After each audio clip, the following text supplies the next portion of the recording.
অনুগ্রহ করে শুনবেন, শিয়ালদহ থেকে মালদা যাওয়ার জন্যে ট্রেন নম্বর ১৩,১৫৩ গৌড় এক্সপ্রেস প্রতিদিন রাত 10:05-এ শিয়ালদহ স্টেশনের 14 নম্বর প্ল্যাটফর্ম থেকে ছেড়ে যায় এবং এটি মালদা পৌঁছায় পরের দিন সকাল 6:15-তে মালদা টাউনের 1 নম্বর প্ল্যাটফর্মে।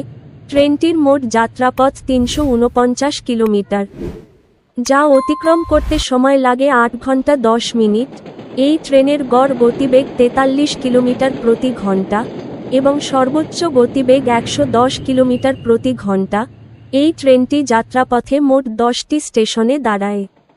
এই ট্রেনের স্লিপার ভাড়া 225 টাকা, থার্ড এসি ভাড়া 610 টাকা, সেকেন্ড এসি ভাড়া 865 টাকা, ফার্স্ট এসি ভাড়া 1440 টাকা। ভিডিওটি ভালো লাগলে লাইক করবেন এবং সঠিক তথ্যের জন্য চ্যানেলটিকে সাবস্ক্রাইব করবেন।